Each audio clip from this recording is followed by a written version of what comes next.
E aqui no estúdio, no Rio, a nossa convidada especial é a organizadora do Festival de Teatro da Língua Portuguesa, Tânia Pires. Tânia, por favor, boa noite. Tudo bem? Tudo bem. Obrigado por ter você aqui no Em Pauta com a gente. Obrigada a você. Bom, a 4ª edição do FestLip começa hoje, no Rio de Janeiro, aberto ao público hoje. O evento reúne grupos teatrais de Angola, Portugal, Cabo Verde, Moçambique, Guiné-Bissau, Timor-Leste, São Tomé e Príncipe, além do Brasil, claro. Perfeito. Serão, ao todo, me corrija se eu estiver errado, 13 companhias de teatro que farão 40 apresentações. Perfeito. Que tipo de abordagem diferenciada da dramaturgia eles fazem? Cada país tem uma dramaturgia muito peculiar, porque cada um vive um momento diferente. A gente, quando fala em África, pensa que está falando de um país só, centralizado, né, no continente. Nós temos na África Cabo Verde, Guiné-Bissau, São Tomé, Angola e Moçambique. Eu tive a oportunidade de poder viajar por todos esses países dando aula de teatro, e aí eu pude ver de perto essa diferença. A gente tem um exemplo de Angola, que tem uma dramaturgia hoje muito voltada para o drama. Eles lidam com a pós-colonização deles com muita dramaticidade, eles ainda estão vivendo um momento de catarse em cima desse tema. Já Moçambique tem uma dramaturgia leve e comédia. Eles fazem a comédia em cima da própria história que eles vivem e do que eles estão vivendo hoje e já passaram. Em São Tomé, eu levei um susto, porque eu cheguei em São Tomé, eles estavam montando o Pagador de Promessas, que é um texto brasileiro, e é um trabalho que a Embaixada do Brasil faz lá, um trabalho muito bonito, e eles têm já mais acesso a uma dramaturgia que não é de São Tomé, é brasileira. Em Guiné, nós temos o Teatro do Oprimido, porque o Teatro do Boal, ele está espalhado por toda a África. Então, eles fazem um teatro interativo, onde eles falam dos problemas do país de Guiné e o público interage com eles. Agora, o interessante é justamente existe essa mistura dos países com seus diferentes momentos de desenvolvimento social e cultural e econômico. Sim. Isso a gente percebe até na forma que eles lidam com o teatro. Foi muito engraçado que em Angola, quando eu sentei na plateia, eu estava com outro diretor de teatro que nós fomos assistir um espetáculo. E quando a gente estava assistindo a peça, o público começou a falar com o ator. Ei, vai pra lá! Eu falei, Sérgio, acho que tem ator na plateia. Mas o público em Angola interage com os atores, mesmo, participa mesmo, atende celular, conversa. E não era realmente um ator, era o público. Aí a gente começou a entender como é que é a linguagem deles. É bem diferente. Não, eu só queria te perguntar uma coisa. Esse tipo de festival que você está organizando, a gente destacou aí que é a 4ª edição, mas ela é pouco comum em outros países, mas em Portugal eu acho que tem um pouco mais isso, né? Se preocupar em valorizar mais os outros países de língua portuguesa. Eu já vi algumas vezes festivais de cinema, etc. A gente tem uma gama grande aí de festival de cinema, porque é uma coisa mais fácil até para se produzir, né? Porque cinema é fita que você leva. Artes plásticas também, já existe festival e exposições de língua portuguesa dos países. Teatro é muito difícil. A gente está falando de 8 países, 4 continentes, 13 grupos que a gente traz com cenário. Só de atores aqui no Rio de Janeiro, hoje nós estamos recebendo mais de 90 atores desses países. Então, é uma produção pesada, é um festival pioneiro que tenha reunido 8 países, os 8 é o único, efetivamente, num festival. E o FestLip, na 3ª edição, conseguiu fazer isso, porque antes nós fazíamos só com 5. E com essa viagem que eu fiz em Timor, não tinha grupo de teatro. Lá eles praticam o teatro, é uma expressão deles muito forte para poder falar da sociedade, mas não tem grupo. E Timor, por ser um país oficial da língua portuguesa, ele vê um susto que precisa de tradutor na oficina, porque eles falam teto. Então, 80% da população fala o dialeto, que é o teto. O que dificulta mais, né? Aliás, em outros países também, o dialeto acaba predominando em cima da língua oficial, que é a portuguesa. Em Angola, a gente tem mais de 40 dialetos, então são vários, né? Em Timor tem o teto. E eu precisei de um tradutor e hoje nós já temos 3 grupos de teatro em Timor que estudam a língua portuguesa para poder vir ao FestLip. Então é um movimento que já está mexendo, nós já temos coproduções entre grupos.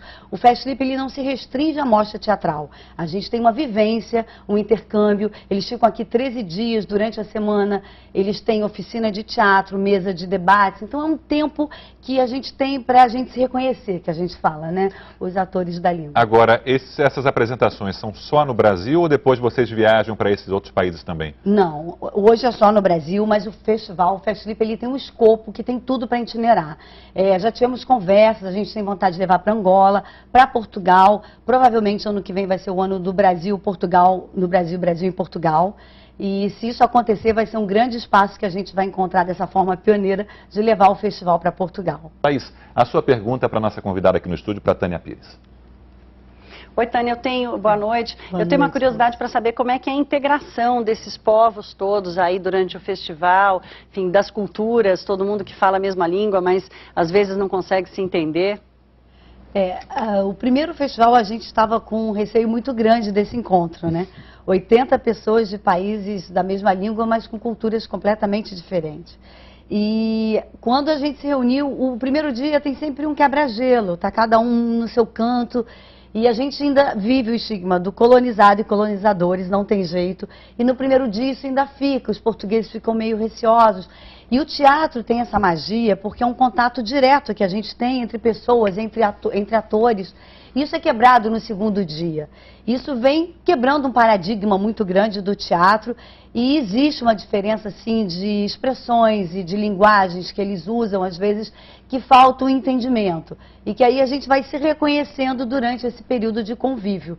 Mas é bem diferente a cultura de cada país. Agora, esses grupos que vêm se apresentar aqui no Brasil, eles conseguem espaço também fora desse eixo aí de países que falam a língua portuguesa, no cenário internacional que eu digo, porque a gente imagina toda a dificuldade. A gente trouxe aqui o Gueni Pires, que é um diretor de cinema de Cabo Verde também, acho que acabou se destacando em Hollywood e tal, mas a dificuldade para esses países menores, no caso, deve ser absurda. É muito grande. Cabo Verde tem um diferencial. Cabo Verde é um país hoje que a cultura é muito forte, a arte é muito forte. Tanto que o homenageado desse ano é um balé, é uma companhia de dança Raiz de Polon, e é uma companhia que é conhecida por toda a Europa. O que acontece é que a Europa, principalmente a França, tem um interesse muito forte na cultura africana, onde eles têm um mercado muito grande. Então, quando um grupo realmente consegue se consolidar e fazer um trabalho de raiz, como é o Raiz de Polon, que é uma dança contemporânea, com um pouco de dança da terra, eles mostram isso e realmente a Europa se rende ao trabalho deles, é um representante da dança da língua portuguesa, que eles estão sendo homenageados por esse motivo, por todo o mundo. E eles também fazem formação para os jovens da periferia. Então hoje nós temos jovens e crianças que saem da periferia, formados pelo grupo de dança, que eles têm uma sede, e já estão indo trabalhar na França, em Portugal, na Alemanha. É um trabalho muito bonito. É uma estrada difícil, mas alguns grupos se destacam. Tem gente trabalhando aqui também ou ainda não? Tem. Hoje nós temos comunidades de países de Guiné-Bissau, de Cabo Verde, de Moçambique, estudantes hoje fazendo arte cênica, estudando na Unirio aqui no Brasil e no Rio, ficam estudando e estão se formando em teatro, como temos também muitos atores portugueses fazendo faculdade aqui também no Brasil. Bacana. Camarote, a sua pergunta para a nossa convidada, para a Tânia Pires. Tânia, boa noite, bem-vinda. Olha, estou encantado com esse festival aí no Rio de Janeiro. Gostaria de estar aí para acompanhar. Acho que é muito rica, né? Essa troca de experiências com países com uma cultura tão variada como Moçambique, Angola, São Tomé, enfim, Portugal, Cabo Verde, como você estava falando. O Sérgio vai me representar aí nessas peças, viu? Com certeza. Pode deixar, estarei lá. Está me fazendo inveja de estar aí no Rio de Janeiro. Agora, Tânia, a pergunta que eu faria para você, diante dessa riqueza de cultura que tem esses países africanos, eu queria saber se existe presença ainda no teatro contemporâneo, algo muito próximo do que viveu o colonialismo desses países, como Moçambique.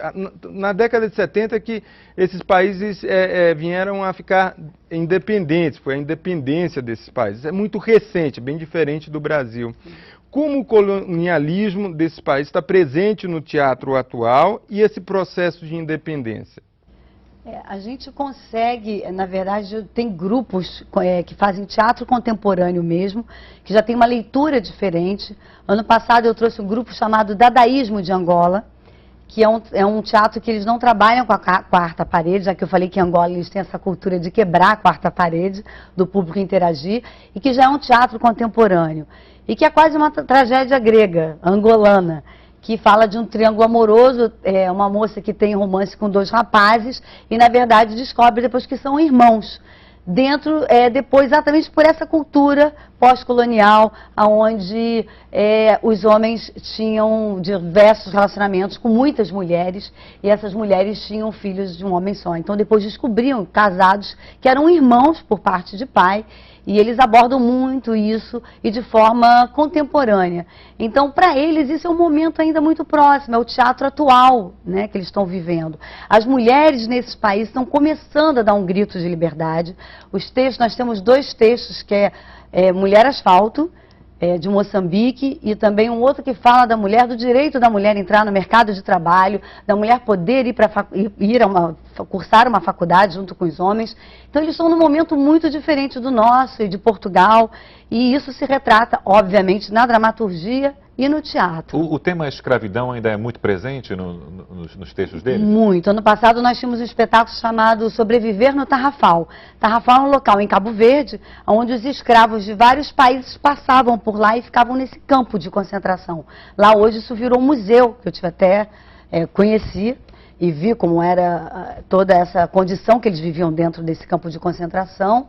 E eles ainda têm essa coisa assim da escravidão muito presente. E essa peça falava exatamente disso, do quanto eles sofriam, né, no período de escravidão. Você percorreu esses países durante 2 anos, se não me engano? Não, eu percorri esses países em 70 dias para fazer uma oficina. Foi uma maratona. Foi mesmo.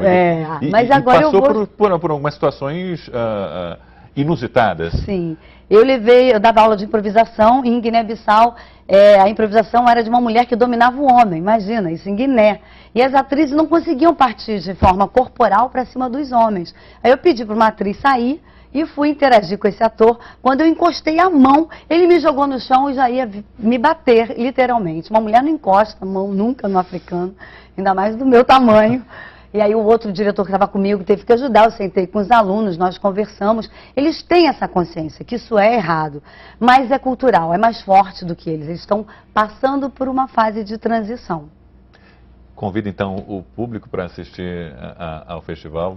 Eu convido a todos, nós não temos só a mostra teatral, nós temos atividades paralelas. O festival tem uma mostra gourmet na Cozinha Contemporânea 00, que a chefe Joana faz um prato típico de cada país, da língua portuguesa. Nós temos uma grande festa, que é o Fest Lip Show, que a gente traz músicos de todos os países. Esse ano nós temos um grupo de reggae de Moçambique, o Afro Reggae do Brasil vai cantar junto com a bateria da Mangueira. A gente vai fazer um show ar livre no Largo da Cinelândia, vai ser uma grande festa. Nós temos exposições e tem tudo no nosso site, toda a programação completa, que é o www.festlip.com, e toda a nossa programação é gratuita. Você falou aí no Afro Reggae, na bateria da Mangueira. Como é que esses grupos que vêm para o Brasil veem um trabalho típico como o nosso aqui, nosso, enlouquecem. Mas os nossos músicos também enlouquecem com o trabalho deles. Quando eles pegam um grupo de reggae de Moçambique, o Kuduro, de Angola, cada um com essa dança típica, quando juntam, e a gente tem um momento no show que a gente faz um intercâmbio, onde a gente consegue unir o ritmo e a musicalidade de cada país para fazer uma brincadeira no palco. E funciona muito bem, porque a gente tem essa herança, né? Então fica até quando o festival? Ele vai do dia 21 ao dia 30, em 6 teatros do Rio, e pelo site pode acompanhar toda a programação. A gente tem aí 2 semanas de muita atividade de arte da língua portuguesa. Resumindo, dá tempo para Camarote e Thaís virem ao Rio de Janeiro aqui para assistirem também. Obrigado, Tânia, pela sua participação aqui conosco no Bonito em Pauta.